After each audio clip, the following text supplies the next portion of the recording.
घर किचन के काम में अगर टिप्स और ट्रिक्स का तड़का लग जाए तो हमारी लाइफ बहुत ज्यादा आसान हो जाती है। कुछ ऐसी काम की टिप जो आपकी लाइफ को आसान कर देगी।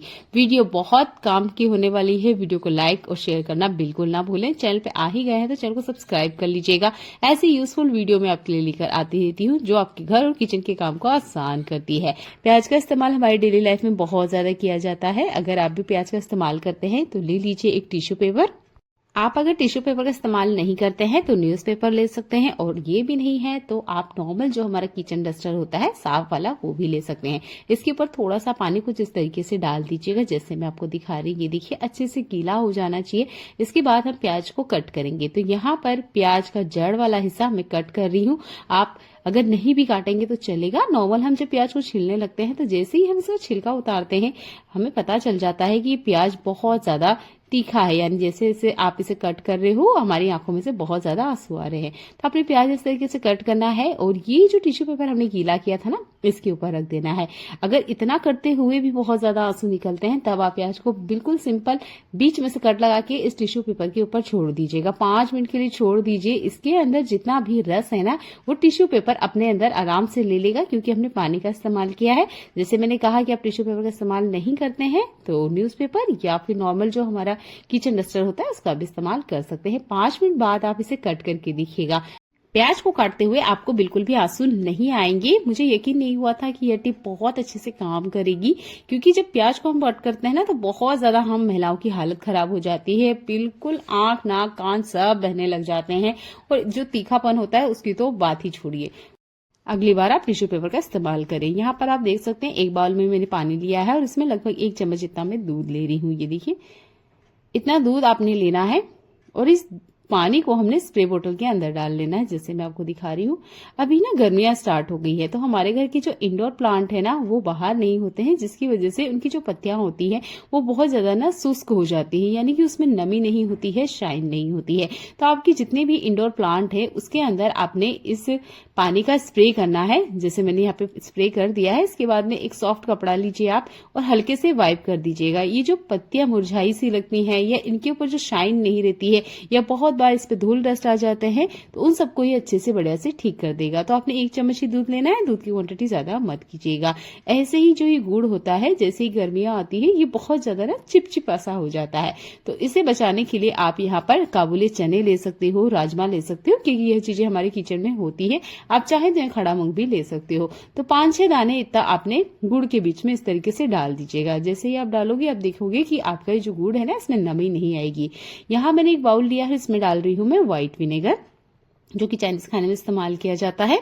अब आपने लेना है एक कपड़ा और इसमें गीला करते हुए जितना भी आपका मीठा वाला डब्बा है, यानी कि जिसमें भी आप मीठा रखते हो, जैसे गुड़ है, चीनी है, 2 बेसिक चीजें होती है घरों में, तो इसी पे मैं अप्लाई करके दिखा रही हूँ। अच्छे से ना आप इसके ऊपर लगा दीजिएगा ये व्हाइट विनेगर वाला कपड़ा। इससे क्या होगा कि अब भी गर्मियों के मौसम में ना इसके आसपास चींटियां नहीं भटकेगी। जैसे ही गर्मियां स्टार्ट होती है ना तो ये सबसे बड़ी प्रॉब्लम है। तो आप विनेगर का इस्तेमाल करें। जब भी आपके घर में से सब्जियों का कचरा निकलता है तो इसे फेंके नहीं, इस तरीके से एक छोटी बकेट या मग्गे वगैरह में डाल दे। जैसे यहाँ प्याज का छिलका है और यहाँ पर थोड़ा सा ना केले का छिलका भी है, दोनों को मैंने रात को भिगो के रखा था। इन्हें फेंकने की बजाय मैं कुछ इस तरीके से इस्तेमाल करती हूँ। रात भर आप इसमें रहने दीजिएगा, एक लिक्विड फर्टिलाइजर बनके रेडी हो जाएगा। प्लांट को तो हम हर दिन ही पानी देते हैं, तो आप पानी देने की बजाय ये वाला पानी दीजिएगा, क्योंकि इस चीज को अक्सर हम कचरे में फेंक देते हैं।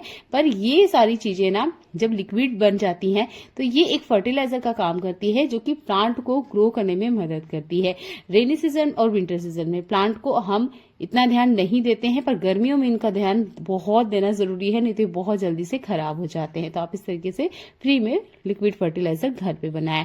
जैसे ही आप किराना लेने जाते हो या मंथ का एंड होता है तो हम लोग ना घर किचन हर जगह ना उन चीजों को तलाश करते हैं जो कि एक्सपायर हो चुके हैं। जैसे कि आज मैंने ड्रेसिंग मिरर को चेक किया तो काफी सारे ऐसी चीजें निकली जो कि खत्म हो चुकी है या कुछ एक्सपायर हो चुकी है। तो इन चीजों को अक्सर हम डस्टबिन में फेंक देते हैं, पर आपने अगर इन्हें ध्यान से देखोगे तो इनकी जो क्वालिटी होती है इस तरह के कंटेनर की बहुत अच्छी होती है। मार्केट से जो हम कंटेनर लेके आते हैं ना महंगे दाम में, उनसे तो कहीं ज्यादा अच्छी होती है। इस पर हमारा पैसा लगाया होता है, इनकी क्वालिटी अच्छी होती है। आप इन्हें अच्छे से क्लीन कर लीजिएगा, इसके बाद में सुखा लीजिए और इनके अंदर आप वो सारी चीजें स्टोर करके रख सकते हैं जो कि आप कभी कभी इस्तेमाल करते हैं। तो इस तरह की ये जो बॉक्स निकल रहे हैं, कंटेनर निकल रहे हैं या इस तरह के खाली डिब्बे निकलते हैं, इनको फेंके नहीं, आप इनका इस्तेमाल करें। जैसे कि वैसलीन की एक डिब्बी में आपको दिखा देती हूँ, ये देखिए।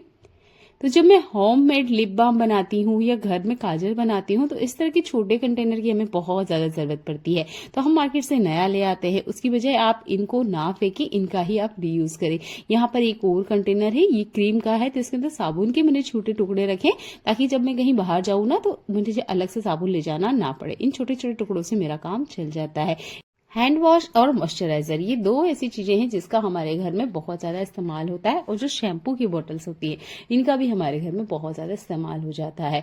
तो आप ना महीने के एंड में जब ये खाली होते हैं तो आपने क्या करना है, इनके जो स्टिकर है वो आपने निकाल देना है, क्योंकि स्टिकर लगा रहेगा तो देखिए घर के फैमिली मेंबर भी कंफ्यूज होंगे कि इसके अंदर क्या है। तो कोई कंफ्यूज ना हो इसलिए आप इसके ऊपर से स्टिकर निकाल दें। चाहे तो आप इसके ऊपर लिख भी सकते हैं जिससे आप इसकी अलग पहचान कर सके और इसमें दूसरी चीजों को इस्तेमाल कर सकते हैं। जैसे मैंने हैंड वॉश और बर्तन लिक्विड का इस्तेमाल करके आपको दिखाया है। गर्मियों के मौसम में सबसे ज्यादा हम पानी की बोतल का इस्तेमाल करते हैं, जिसकी वजह से ये बहुत बार लीक करने लग जाती है, क्योंकि 10 बार हम इसे खोलते हैं, बंद करते हैं तो कहीं ना कहीं कुछ गड़बड़ हो जाती है। तो इसे ठीक करने के लिए आप एल्यूमिनियम फॉइल पेपर का इस्तेमाल कर सकते हैं। थोड़ा सा टुकड़ा लेना है जैसे मैं आपको दिखा रही हूँ, ये देखिए। और ये जो केप वाला हिस्सा है ना, यहाँ पर आपने कुछ इस तरीके से लगा देना है जैसे मैंने आपको दिखाया है, और उसके बाद में आप इस केप को लगा के देखिएगा। ये जो आपका बोतल है ये लीक नहीं करेगा। तो ऐसे आप हर उस कंटेनर पे, डिब्बे पे एल्यूमिनियम फॉइल पेपर का इस्तेमाल कर सकते हैं जो कि लीक करता है। ये देखिए अच्छे से यहाँ पर आप देख सकते हैं कि काम कर रहा है, कुछ भी पानी के ड्रॉप्स इसमें से बाहर नहीं आ रहे हैं। हमारे गर्मियों के मौसम में सबसे ज्यादा हम ऑल आउट का इस्तेमाल करते हैं। तो देखिए जब भी ऑल आउट का इस्तेमाल करते हैं तो इसमें से एक बहुत ज्यादा केमिकल वाली स्मेल आती है, जिसकी वजह से बहुत सारे लोगों को एलर्जी होती है या बहुत सारे लोगों को इसकी स्मेल पसंद नहीं होती है। तो आप ना 2-3 कपूर के जो गुलियां हैं ये इसके ऊपर रख सकते हैं। ये देखिए इससे क्या होगा, कपूर की खुशबू में ये कन्वर्ट हो जाएगा, जिसकी वजह से दूसरे लोगों को कोई दिक्कत नहीं होगी जिन्हें ऑल आउट की स्मेल नहीं पसंद है, और घर में एक अच्छी सी महक आती रहेगी। ऐसे ही हमारे घर में और भी बहुत सारी चीजें निकलती हैं महीने के एंड में।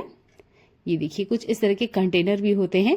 तो इन कंटेनर को आपने नहीं फेंकना है, इनके जो स्टिकर है ये निकाल दीजिए जैसे मैं आपको दिखा रही हूँ। और आप ये जितने भी कंटेनर देख रहे हो ना, यहाँ पर 4, मैंने एक को भी नहीं खरीदा है, बस इनके ऊपर से स्टिकर निकाल दिया है और इनका फिर से रीयूज किया है। इनकी क्वालिटी भी काफी अच्छी होती है। ऐसे ही हमारे घर में और चीजें होती हैं। ये है दवाइयाँ। तो देखिए जब मेरा बेबी नहीं हुआ था उससे पहले मुझे कैल्शियम की दवाइयाँ दी गई थी, तो मैंने इन्हें नहीं खाया था और ये ना पड़े पड़े अब खराब हो चुकी हैं। तो इस तरह की कुछ ना कुछ दवाइयां होगी आपके घर में जो कि एक्सपायर हो चुकी हैं या खराब हो चुकी है। जो भी हो चलेगी, उनका आपने यूज करना है, गर्म खोलते हुए पानी में डाल देना है। अभी आपको लग रहा होगा कि पानी गर्म नहीं है, पर देखिए दवाई डालते ही इसमें मेल्ट होना स्टार्ट हो गई है। मैं स्पून से आपको हिला के देख रही हूँ, ये देखिए पानी बहुत ज्यादा गर्म था। तो गर्म खोलते हुए पानी में आप इस तरीके से डाल दीजिएगा, और ये जो गर्मा गर्म पानी है ना, इसे लेकर चलना है हमारे सिंक एरिया में। बर्तन वगैरह क्लीन हो चुके हैं, उसके बाद ये जितना गर्म पानी है खोलता हुआ इसके अंदर डाल दीजिएगा। इससे जो आपके घर के कॉकरोच है जो कि स्पेशल इस सिंक एरिया से घर के अंदर एंट्री करते हैं वो नहीं करेंगे।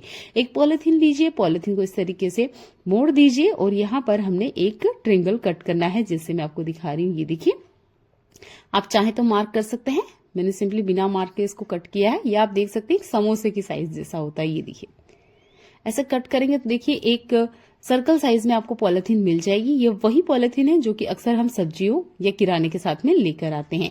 इसका यूज करना है आपने जब भी आप मसाला पीसते हो, चटनी पीसते हो या मिक्सर जार का इस्तेमाल करते हो।